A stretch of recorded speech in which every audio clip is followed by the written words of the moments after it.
하나님 예배하는 기쁜 자리에 오신 여러분들 주님의 이름으로 축복하고 환영합니다. 오늘은 본문 말씀을 가지고 에베소 내러티브 세 번째 시간으로 하나님의 영광, 성령의 사람이란 제목으로 말씀을 증거하도록 하겠습니다. 아낌없이 주는 나무라는 이야기가 있습니다. 한 나무가 있었는데요. 소년에게 그늘이 어렸을 때부터 되어지고 또 놀이터가 되어 주었습니다. 청년이 되어서 먼 나라로 떠날 때 자기 몸통을 잘라서 여행에 필요한 돈을 마련해 주었습니다. 나이 들어 지쳐 먼 땅에서 고향으로 돌아왔을 때 그 앉아서 쉴 수 있는 구루터기로 내주었습니다. 하늘에 속한 모든 신령한 복을 성도들에게 아낌없이 부어주셨으므로 하나님은 찬송 받으시기에 합당한 분이라고 바울이 선포하고 있습니다. 그러나 바울은 하나님을 찬송하는 것에 그치지 않습니다. 혼자 하나님을 찬송하는 것이 아니라 지금 에베소 교회 성도들을 초청하여서 함께 찬송하자고 그렇게 권면하고 있습니다. 여러분들 저와 함께 찬송하시 않으실래요? 할렐루야. 우리가 아무리 많은 것을 배웠다 하더라도 그것이 진실한 찬송으로 이어지지 않는다면 우리 신앙은 사실 많이 균형을 잃은 것이라고 볼 수 있습니다. 오늘 7절 본문 말씀을 보시면 우리는 이 아들 안에서 하나님의 풍성한 은혜를 따라 그의 피로 뭐합니까? 구속 곧 죄사함을 받았다라고 말씀하고 있습니다. 구약시대 노예를 해방하여 자유롭게 하려면 몸값을 지불해야 했습니다. 이를 속전 또는 대속물이라고 부릅니다. 성도의 구속은 그리스도의 피, 즉 그분의 희생 죽음을 통해 이루어집니다. 그리스도의 죽음은 죄인들을 구속하기 위해 지급한 값이며 구속을 얻는 길입니다. 여러분, 하나님은 어떤 분일까요? 우리가 하나님을 찬양한다면 먼저 하나님이 어떤 분이신가를 알아야 합니다. 바울은 하나님을 우리 주 예수 그리스도의 아버지라고 소개하고 있습니다. 바울이 하나님과 어떤 관계인지 그 관계를 지금 알려주고 있는 거예요. 하나님은 예수 그리스도의 아버지시며 동시에 믿는 성도의 아버지이십니다. 우리 주 예수의 아버지는 곧 우리의 아버지입니다. 예수 그리스도를 통해 우리를 자녀로 입양하셨고 성령을 주셔서 우리를 또 자녀로 확증해 주셨습니다. 그리고 당신의 기쁘신 뜻 따라 모든 일을 행하게 하십니다. 우리에게 하나님은 결코 멀리 계신 분이 아니죠. 우리를 사랑스러운 얼굴로 지켜보시며 기뻐하시고 또 행복해 하시는 분입니다. 8절 말씀에 하나님은 우리에게 모든 지혜와 총명을 넘치게 주셨다라고 고백하고 있습니다. 바울은 하나님께서 모든 지혜를 넘치게 주셨다고 합니다. 이 8절에서 이 지혜를 말하고 있는데요. 이 지혜는요, 소피아라고 합니다. 영어로는 위즈덤이죠, 여러분. 그런데 그리스의 이 스토아 철학에서는 이 소피아를 지혜로운 자의 행동이라고 그렇게 말합니다. 하물며 우리 믿음 안에서 하나님이 주신 지혜는 여러분 우리의 머리 안에 들어있는 이론이 아니라 행하는 믿음인 줄로 믿으시길 바랍니다. 하나님께서 자기 백성에게 그 주신 지혜는 움직이는 행위예요. 지혜는 움직이는 행함인 줄로 믿으시길 바랍니다. 또 총명도 주셨다고 그러는데 이 총명은 무엇이냐면 생각하고 사고하고 가지고 있는 지능, 이해력, 영리하다라는 그런 의미입니다. 하나님은 자신의 모든 지혜와 총명을 아낌없이 성도에게 주셨습니다. 또 9절 말씀 보시면 그리스도 안에서 미리 세우신 하나님이 기뻐하신 뜻을 따라 어떻게 합니까? 하나님의 신비한 뜻을 누구에게? 우리에게 어떻게 해요? 알려주셨습니다. 여러분 알고 계십니까? 여러분 하나님의 신비를 계속해서 알려주신대요. 알게 하신다고 그럽니다. 여러분 신비가 뭐예요? 여러분 신비 우리가 잘 알고 있는 미스터리입니다. 미스터리 비밀 시크릿. 그렇다면 이 신비와 이 비밀이 무엇일까요? 이것은 그리스도 안에서 나타날 하나님의 일이에요. 이것을 다 알게 하신대요. 하나님의 일을 다 알게 하신대요. 하나님은 우리를 동역자로 초청하고 계십니다. 에베소 성도들을 하나님의 일꾼으로 초청하고 계시고 동역자로 삼으신 줄로 믿으시길 바랍니다. 이보다도 놀라운 일이 어디 있겠어요, 여러분? 그렇다면 우리는 행복자인가? 함께 고백합시다. 우리는 행복자인가? 바울은 자기의 목적이 하나님께 찬양이라고 고백합니다. 여러분, 신학의 목적이 무엇일까요? 하나님께 영광입니다. 하나님을 연구하는 신학자도, 그 말씀을 전하는 목회자도, 그 말씀을 듣고 살아가는 성도도 하나님을 알아갈 때 행복합니다. 여러분은 행복하십니까? 여러분 행복하십니까? 성도의 행복은 하나님께 받은 복입니다. 신명기 33장 29절 말씀을 보면 함께 읽을까요? 이스라엘아, 너는 가정에서 부모님, 아버지, 어머니 하나님께 복을 받으셨어요. 그럼 부모님들은 자녀들에게 너는 하나님의 복을 받았다. 복을 받을 것이 아니라 복을 받은 거예요. 이미 받았어요, 여러분. 그것을 우리가 계속 누리는 거예요. 더 알아가는 거예요. 어떤 복, 숨겨져 있는 복, 우리가 다 알지 못하는 복을 우리가 누려가는 거예요, 여러분. 애굽에서 나와 홍해를 마른 땅처럼 건넌 이스라엘 백성은 모세가 말한 대로 그야말로 행복자가 아닐 수 없었습니다. 그들은 여호와의 구원을 생생하게 경험하였습니다. 하나님의 복을 얻는 자만 행복을 누리게 되는데요. 여러분 11절 말씀을 보실까요? 하나님은 그리스도 안에서 우리를 어떻게 합니까? 상속자로 삼으셨습니다. 이것은 모든 것을 자기의 원하는 대로, 원하시는 뜻대로 행하시는 분의 계획을 따라 미리 정해진 일입니다. 바울은 하나님이 상속자로 삼으셨다고 찬양합니다. 너무나 아름다운 헌금이 있어서 이 시간 함께 그가 받은 은혜를 나누고 싶습니다. 감사헌금 이 뒷면을 보시면 하나님 아버지 감사합니다. 오늘 생일이게 할 수 있게 해주셔서 감사합니다. 하나님 회개합니다. 다른 사람들은 날 챙겨주는데 저는 그러지 않았습니다. 용서해 주세요. 이제부터 저도 챙겨주겠습니다. 예수님의 이름으로 기도드립니다. 아멘. 하트 뿅뿅. 생일 감사 헌금을 하면서 회개 기도까지 한 친구를 본 적이 없었습니다. 얼마나 진실하고 아름답습니까? 그리고 감사봉투 뒷면에 그것도 부족해서 다시 앞면에다 또 썼습니다. 하나님 아버지 감사합니다. 제가 태어나게 해주셔서 감사합니다. 제가 여기 있게 해주셔서 감사합니다. 하나님 가족이 있게 해주셔서 감사합니다. 동생이 있게 하심 감사합니다. 오빠가 있게 해주셔서 감사합니다. 예수님의 이름으로 기도드립니다. 각 문장의 구절을 보면 해주셔서라는 표현이 무려 4번이나 반복해서 등장하고 있습니다. 자신에게 있는 것들을 하나님께서 해주셨음을 인정하고 고백합니다. 가족과 동생을 있게 해주셔서 감사하다고 크게 썼어요. 그런데 오빠를 있게 해주셔서는 별로 글씨가 작아요. 뭔가 문장의 구조를 살펴보면 감정을 취조해보면 뭔가 새로운 마음이 들었던 것 같아요.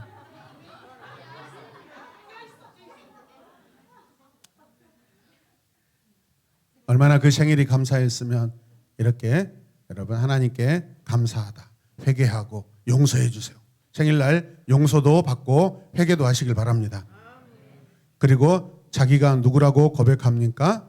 하나님의 상속자. 이 시간 생일 축하금을 제가 좀 준비했습니다. 나오시길 바랍니다. 자기가 하나님의 상속자라고 신분을 밝히고 있는데 하나님의 상속자, 이 전체 이 친구는 빨리 나오세요. 얼마나 행복할까요? 하나님께 감사를 드렸을 뿐인데. 박수하겠습니다.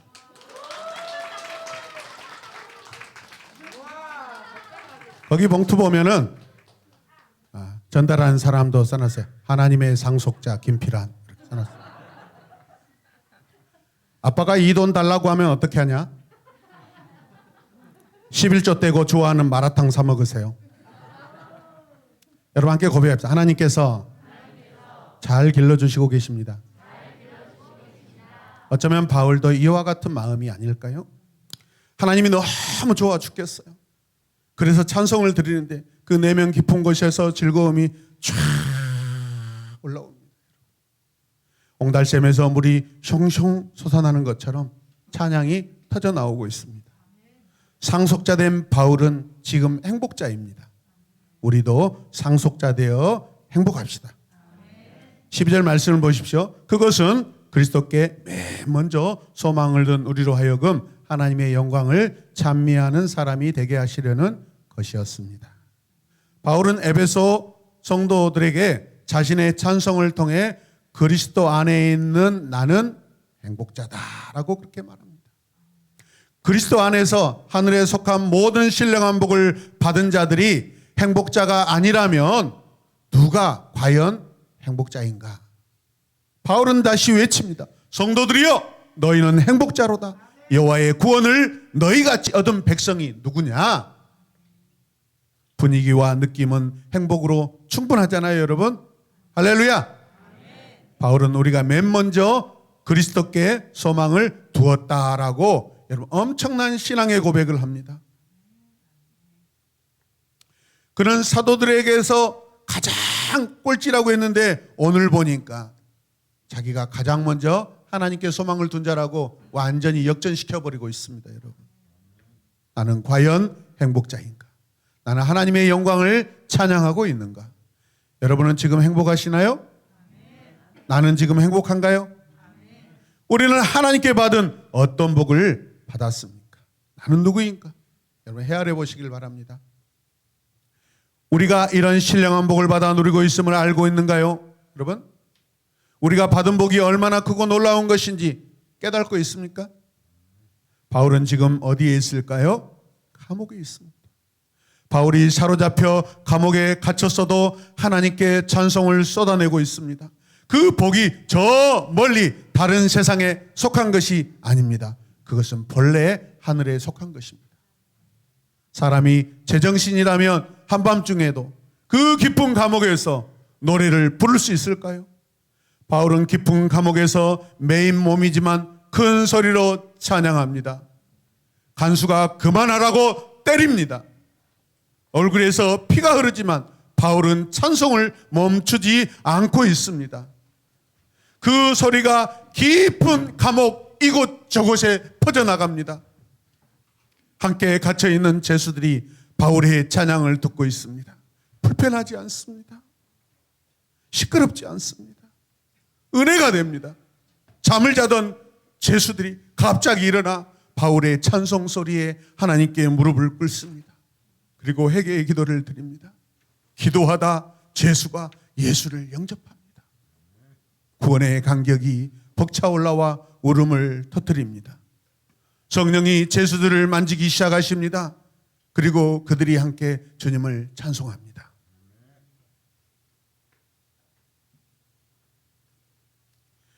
내 영혼이 은총 입어 중한 죄짓 벗고 보니 슬픔 많은 이 세상도 천국으로 가도다. 할렐루야 찬양하세.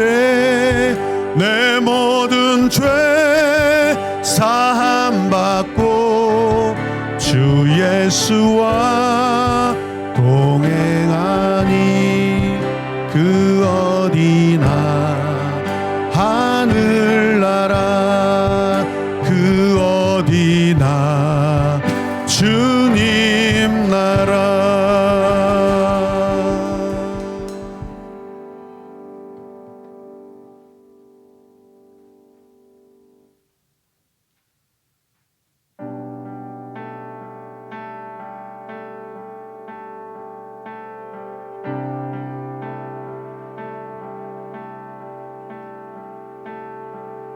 내 몸은 비록 깊은 감옥에 있지만 내 영혼은 저 하늘나라에 있습니다.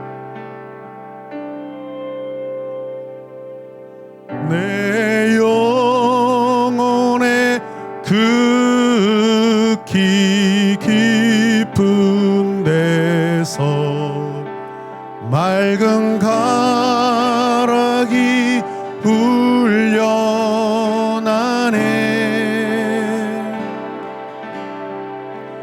하늘 곡조가 언제나 흘러나와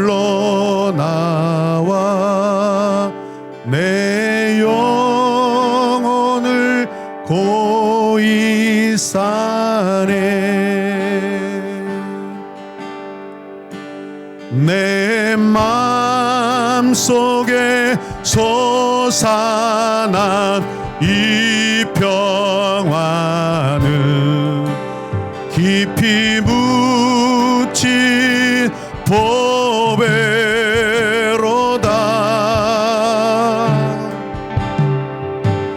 나의 보화를 캐내어 가져갈 자 그 누구랴 안심일세.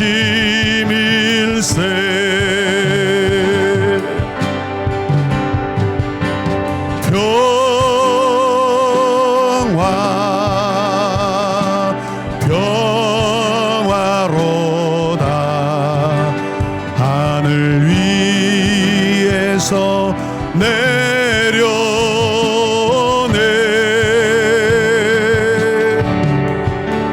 그 사랑의 물결이 영원토록 내 영혼을 덮으소서.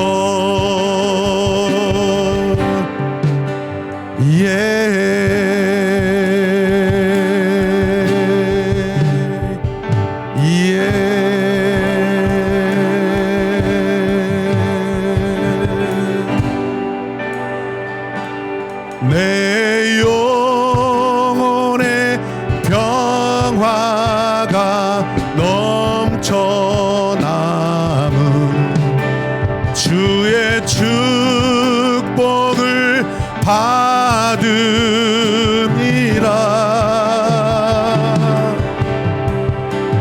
내가 주야로 주님과 함께 있어 내 영혼이 편히 쉬네. 이 땅 위에 험한 길 가는 동안 참된 평 어디 있나. 우리 모두 다 예수를 친구 삼아 참 평화를 누리겠네. 평화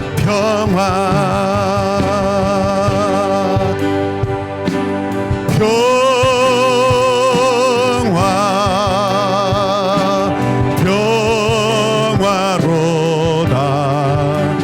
하늘 위에서 내려오네.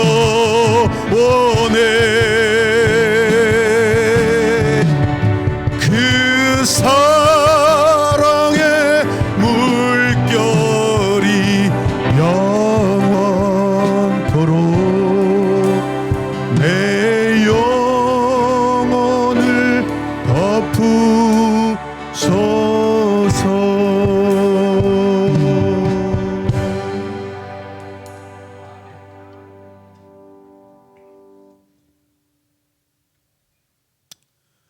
우리가 가진 것,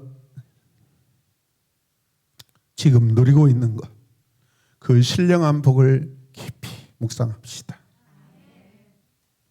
온정과 온 마음으로 실감합시다. 우리가 하나님 아버지의 큰 구원을 경험한 자들 아닙니까? 그래서 나는 행복자입니다. 기쁨이 느껴지지 않습니까? 간격이 없나요?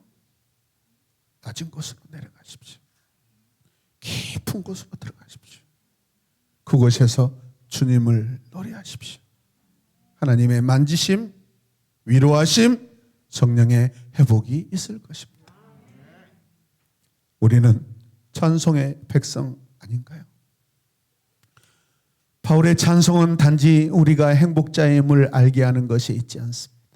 우리는 그저 사랑받기 위해 태어난 사람이라고 노래하는 것으로 만족해서는 안 됩니다. 사랑을 받는 것 그리고 행복을 아는 것이 내 인생의 궁극적인 목적이 아니기 때문입니다. 오늘 마지막 성경 본문을 우리 함께 읽겠습니다.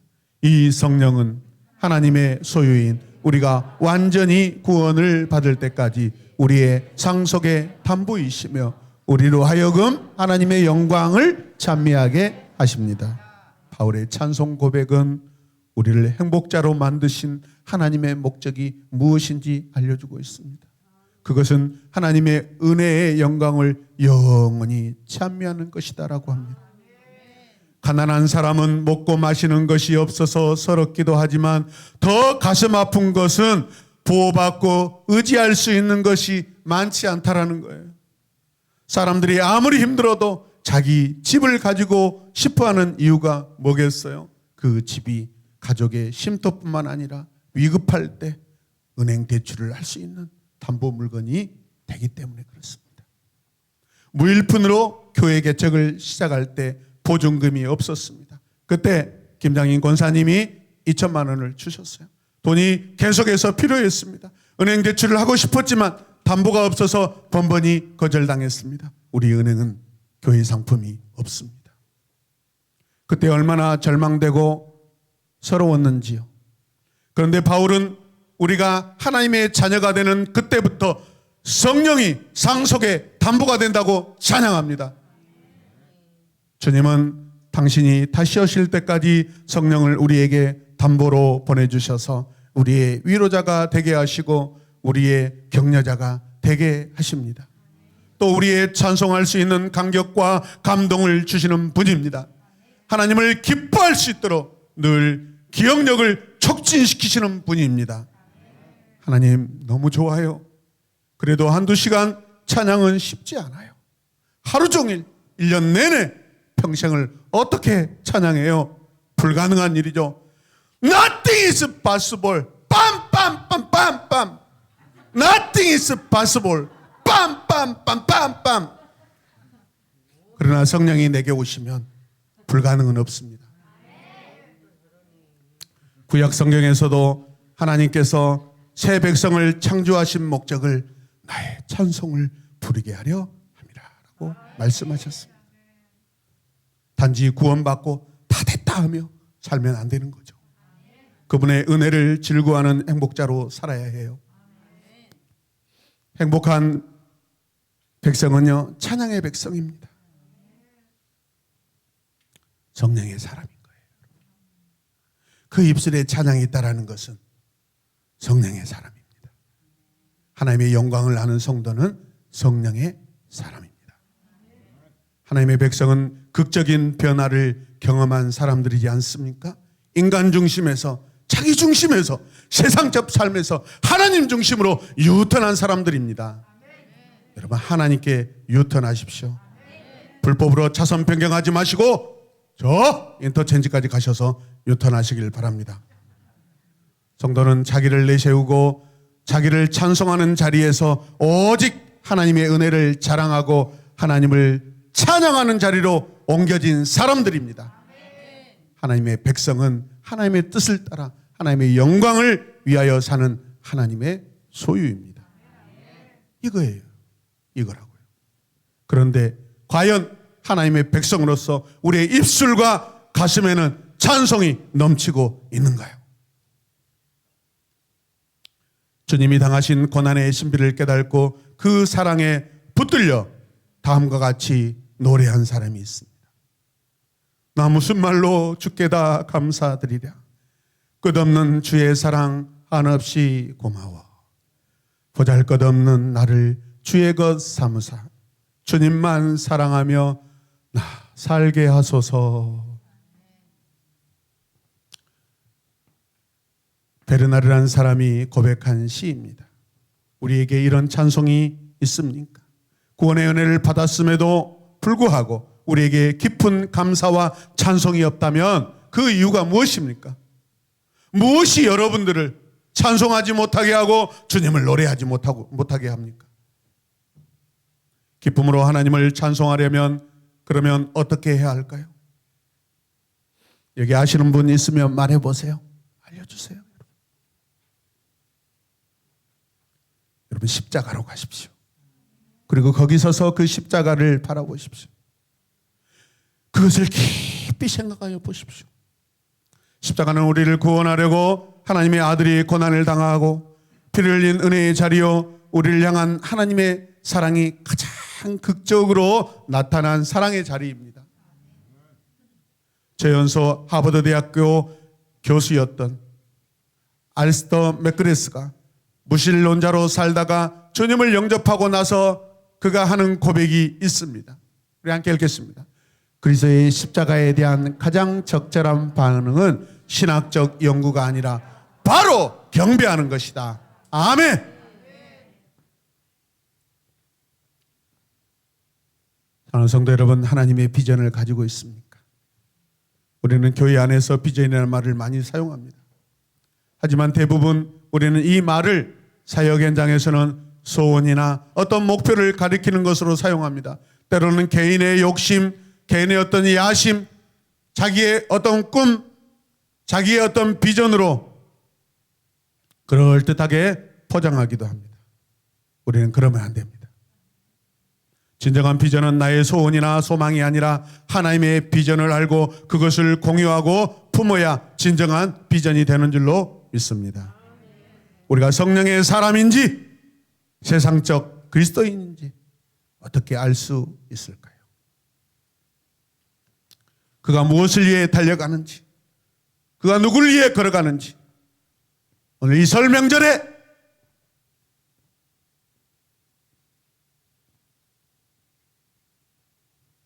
떠나 있는 그 자리에서 지금 예배를 드리고 있는지요. 그의 삶 중심에 누가 있는지를 알면 야망이고 욕망인지 하나님의 비전인지 우리는 알 수 있습니다. 인간 중심적인 관점은 하나님 나라를 이루지 못합니다. 새로운 인류는 하나님만 찬양하고 하나님의 영광만 바랍니다. 그런 자가 바로 성령의 사람입니다. 하나님께서는 인간이 수천 가지 방법으로 흩어버린 것들을 모으고 계십니다. 부서진 것을 고치시고 계십니다. 여러분이 망가뜨린 것을 하나님이 지금 다시 회복시키고 계십니다. 수천 년, 수백 년 동안 우리가 낭비하고 인간이 낭비하고 속이고 빼앗긴 것들을 한 가지로 회복하십니다. 그 한 가지는 예수 그리스도입니다. 바울이 이 비밀을 알고 있습니다. 세상은 썩을 대로 썩었으므로 우리가 아무리 노력해도 도무지 회복하거나 바로잡을 수 없다고 생각하는 사람들도 있을 것입니다. 하지만 하나님의 뜻은 세상을 소멸시키는 것이 아니라 회복하고 완전케 하는 것입니다. 세상이 아무리 타락했다고 하더라도 하나님께서 회복하실 것이므로 세상은 변화될 수 있습니다. 그 변화의 장소에, 그 변화의 현장에 저와 여러분들이 있기를 바랍니다. 우리는 그리스도 예수의 교회입니다. 주님은 교회를 통해 신실하게 세상을 변화시키고 계십니다. 내가 이 일을 감당해야 합니다. 그게 바로 이웃사랑입니다. 선한 사마리아인으로 살아가시길 바랍니다. 선한 이웃으로 사시길 바랍니다. 오늘 나는 성령의 사람이 되어 내 이웃에게 아낌없이 주는 나무와 같이 몸뚱아리를 다 내어주고 이제 남은 그 그루터기 나의 주인 되시는 주님이 그 내 그루터기에 앉아서 쉬실 수 있도록 나의 모든 것을 내주는 그러한 사람들이 되시길, 그런 성도가 되시길 주님의 이름으로 축복합니다. 하나님 아버지 감사합니다. 하나님의 영광을 알고 성령이 사람이 되어 하나님을 찬송하는 바울의 이 놀라운 찬송의 고백이 오늘 나의 고백이 되게 하여 주시옵소서. 오늘 나를 찬양하게 하지 못하는 그 이유가 무엇입니까? 내가 주님을 찬송하는데 거리낌이 있는 것이 무엇입니까? 오늘 말씀을 통하여 바울이 그 깊은 감옥에서 찬송할 때 온 죄수들이 회개하여 주님께 돌아오는 역사가 있었던 것처럼 내 삶에서 주님을 찬양하고 주님을 찬송할 때 나의 찬송의 소리에 감격하고 감동하여 주님을 만나는 내 이웃들이 있게 하여 주시옵소서.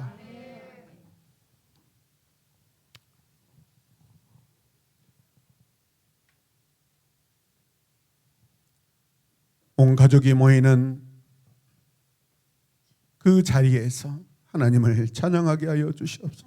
다툼이 없게 하여 주시옵소서.